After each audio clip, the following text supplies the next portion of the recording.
Hello दोस्तों, कैसे हैं आप सब लोग। उम्मीद करता हूं काफी अच्छे होंगे। तो दोस्तों, आज की तारीख में एक नया अपकमिंग आईपीओ ओपन हो गया है, अन्नू प्रोजेक्ट्स आईपीओ, जो कि 25 से लेकर 28 अगस्त के बीच में ओपन रहेगा। तो इस वीडियो के अंदर हम सारी चीजें क्लियर करेंगे इस आईपीओ को लेकर, भाई जिससे आपको थोड़ा अंदाजा हो जाएगा कि लॉन्ग टर्म के लिए अप्लाई करें या लिस्टिंग के लिए। तो इस वीडियो के अंदर कंपनी की डिटेल्स जानेंगे, कंपनी महंगी है, सस्ती है, कंपनी प्रॉफिट के अंदर है या लॉस के अंदर है, उधारी ज्यादा है या नहीं है, ये सारी चीजें क्लियर करेंगे इस वीडियो के अंदर। ठीक है, पर बाय सेल का रिकमेंडेशन नहीं होगा। जो भी आप डिसीजन बनाए अपनी रिस्क अपना एनालिसिस लगा के बनाए।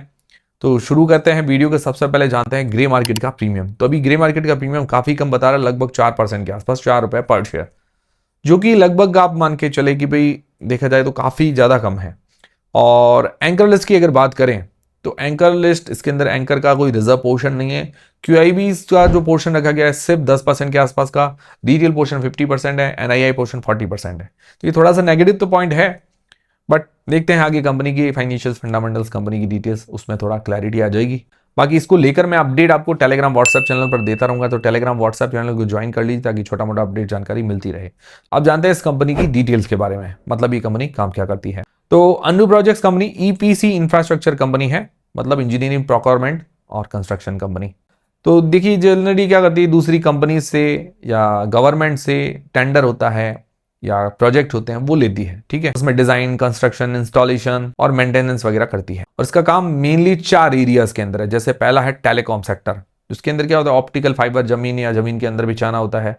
फिर सीवरेज के प्रोजेक्ट होते हैं, मतलब जो गटर वाले, नालियां वाली जो सारी चीजें होती है, वो सीवरेज प्रोजेक्ट कहलाता है। फिर गैस पाइपलाइन, जो घरों में गैस वगैरह आती है वो। उसके अलावा रेलवे सिग्नलिंग, रेलवे को सिग्नल के लिए जो इंफ्रास्ट्रक्चर बनता है वो ये कंपनी भी काम करती है।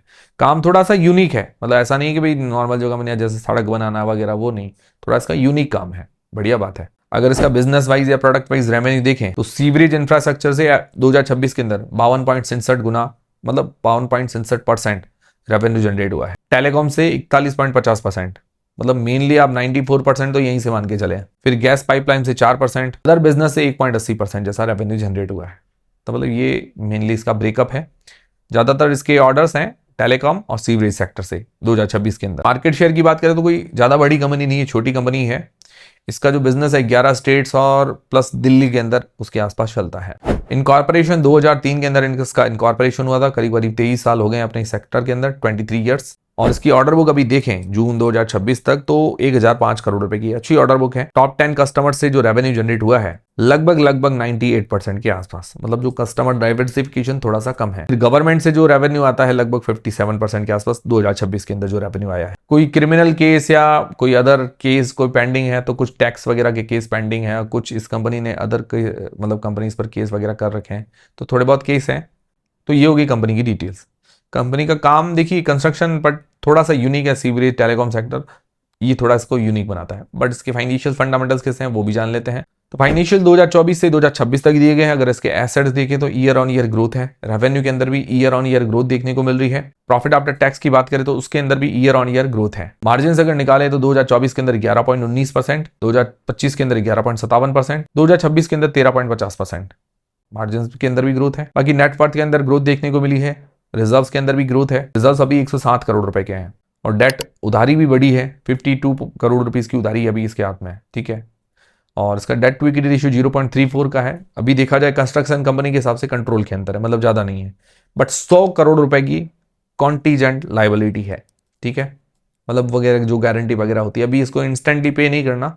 ओवरऑल अगर इफेक्टिव डेट देखे तो अभी 52 करोड़ रुपए का है। ये चीज है। एक मतलब हमारे सब्सक्राइबर ने कमेंट किया था कि भाई कॉन्टीजेंट लाइबिलिटी के बारे में भी आप बताया कीजिए, तो मैंने सोचा ये भी पॉइंट ऐड कर लेते हैं। तो कॉन्टीजेंट लाइबिलिटी है 100 करोड़ रुपए के आसपास, जो कि नेटवर्थ का करीबन 60% के आसपास है, या उससे थोड़ा ऊपर ही कह सकते हैं। तो अभी तो फाइनेंशियली ठीक है, बुरी नहीं है, कॉन्टीजेंट लाइबिलिटी को हटा दे तो। आगे आरओई 21%, आरओसी 22% ठीक है। इसकी वैल्यूएशंस देखें तो इसका पी 14.33 का, अदर्स का 16.11 से लेकर 24.65 का बीच में है। पी वाइज वैल्यूएशंस ठीक है, बट अपने रेवेन्यू वाइज छोटी है, अपने सेक्टर के अंदर ज्यादा बड़ी नहीं है। फिर इसका प्राइस टू बुक 3.05 का है, अदर्स का 2.11 से लेकर 20 के बीच में। तो प्राइस टू बुक वाइज भी वैल्यूएशंस ठीक है। ओवरऑल वैल्यूएशन ज्यादा महंगी नहीं है, उसके अंदर आधे से लेकर 1 पॉइंट आराम से दे सकते हैं। तो ये हो गए इसके फाइनेंशियल्स, फंडामेंटल्स और वैल्यूएशंस, ठीक है, नॉट बैड। फिर इस आईपीओ की डिटेल्स लेते हैं। तो 25 से लेकर 28 अगस्त के बीच में आईपीओ ओपन रहेगा। 2 सितंबर को इस आईपीओ की लिस्टिंग है। प्रमोटर की होल्डिंग पहले 89% है, बाद में रह जाएगी 65% के आसपास। अब इस आईपीओ की डिटेल्स अगर लेते हैं, फेस वैल्यू 10 रुपए पर आ रहा है, इसका प्राइस बैंड 94 रुपीज से लेकर 99 रुपीज के बीच में रखा गया है। 151 शेयर्स का लॉट है और इसका इश्यू साइज है 175 करोड़ रुपए का, छोटा इश्यू साइज है। इसके अंदर पूरा का पूरा फ्रेश इश्यू है, तो ये अच्छी बात है। और इसका मार्केट कैप करीबन 648 करोड़ रुपए के आसपास का बनेगा इस प्राइस बैंड पर। मतलब काफी छोटी स्मॉल कैप कंपनी है, बट स्मॉल 1000 करोड़ से भी छोटा मार्केट कैप है, तो थोड़ा रिस्क हो जाता है। और आईपीओ के पैसे से 15 करोड़ रुपए के आसपास मशीनरी इक्विपमेंट्स खरीदने में काम आएंगे, बाकी 115 करोड़ रुपए वर्किंग कैपिटल में काम में लेने वाली है। ये होगी कंप्लीट आईपीओ की डिटेल्स, ठीक है। अब इसके अंदर जो रिटेल पोर्शन है वो है 50% और क्यूआईबी पोर्शन सिर्फ 10% है, एंकर पोर्शन नहीं है, तो ये बड़ा नेगेटिव है। देखिए इससे थोड़ी स्टेबिलिटी कम होती है। अब जान लेते हैं कि भाई हमें अप्लाई करना चाहिए नहीं करना चाहिए लॉन्ग टर्म या लिस्टिंग गेन्स के हिसाब से। तो देखिए मैं सारी चीजें आपकी क्लियर करूंगा, डिसीजन आपको अपनी रिस्क अपना एनालिसिस लगा के बनाना है। मेरी तरफ से कोई भी बाय और सेल का रिकमेंडेशन नहीं है। तो सबसे पहली चीज जीएमबी ग्रे मार्केट का प्रीमियम जो कि 4% के आसपास बता रहा है, तो जीएमबी में हम 0 पॉइंट देना चाहूंगा। फिर बात आती है वैल्यूएशंस की, वैल्यूएशंस फेयर नजर आती है, P wise price to book wise, उसके अंदर आधे से लेकर 1 पॉइंट आराम से दे सकते हैं। फिर बात आती है एंकर लिस्ट की, तो एंकर लिस्ट अभी तक नहीं आई है, मतलब एंकर लिस्ट है ही नहीं, इन्होंने रिजर्व पोर्शन नहीं रखा है, तो 0 पॉइंट एंकर लिस्ट के अंदर। फिर सब्सक्रिप्शन की बात करें तो सब्सक्रिप्शन देखिए, अगर जीएमबी वगैरह अच्छी रही, डिमांड अच्छी रही तो सब्सक्रिप्शन अच्छा मिलता है, वरना सब्सक्रिप्शन कम मिलेगा। तो अभी देखिए अब सब्सक्रिप्शन अभी खुलेगा, 1-2 दिन में पता चलेगा कि कैसा रिस्पॉन्स आता है। तो अभी के लिए 4 में से मतलब जो पॉइंट अवेलेबल है 3 में से लगभग मैक्सिमम 1 पॉइंट बन रहा है। तो अभी थोड़ा रिस्की थोड़ा सेगमेंट नजर आता है। बाकी देखते हैं, ये जो पैरामीटर्स हमने देखे हैं ये सब डेटा है। फिर लॉन्ग टर्म के हिसाब से जो लोग अप्लाई करना चाहते हैं तो पॉजिटिव्स और नेगेटिव्स देख लेते हैं। पॉजिटिव में देखिए एक है तो normal construction company, but uniqueness इसीलिए telecom, sewerage sector, gas pipeline, railway signalling थोड़ा एक अलग काम करती है, इस कारण थोड़ा सा इसका यूनिकनेस हो जाता है। 1000 करोड़ रुपए की ऑर्डर बुक है, अच्छी बात है। फाइनेंशियली कंपनी ठीक नजर आ रही है, वैल्यूएशंस भी ठीक है, आरओई आरओसी वगैरह बढ़िया है, प्रमोटर की होल्डिंग भी बाद में अच्छी रहेगी। नेगेटिव्स क्या है? नेगेटिव्स देखिए विशेष तो ऐसा कोई हाई रिस्क पॉइंट्स तो नहीं है, बट जैसे एक कॉन्टीजेंट लाइबिलिटी वो 100 करोड़ रुपए की है, ठीक है, बट वो इंस्टेंटली बढ़ना नहीं होता है, इफेक्टिव डेट में काउंट नहीं होता है, बट ये है। बाकी रिटेल पोर्शन थोड़ा ज्यादा है, ये थोड़ा सा नेगेटिव है, तो रिटेल पोर्शन थोड़ा कम होना चाहिए, क्यूआईबीज एंकर का पोर्शन ज्यादा होना चाहिए, जैसे थोड़ी शेयर को स्टेबिलिटी मिलती है, वो चीज थोड़ा इसके अंदर कमी रहेगी।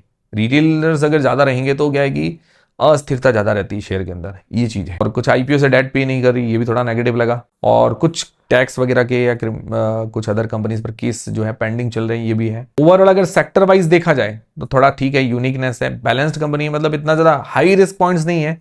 कुछ ऐसे पॉइंट्स थे वो मैंने आपको नोटिस करा दिए, जैसे रिटेल पोर्शन का पॉइंट है, कॉन्टीजेंट लाइबिलिटी है, ये चीजें हैं थोड़ी। बाकी उसके अलावा हाई रिस्क पॉइंट्स अभी नजर नहीं है, ठीक है, ओवरऑल नॉट बैड कंपनी कह सकते हैं। बट देखिए डिमांड कैसी रहती है उस पर सारी चीजें भी डिपेंड करेगी। तो ये था दोस्तों अन्नू प्रोजेक्ट्स आईपीओ का रिव्यू।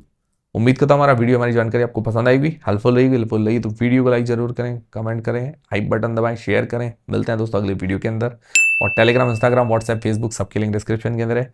और अभी लगभग दोस्तों मैं 12:30 बजे के आसपास ये वीडियो शूट कर रहा हूँ।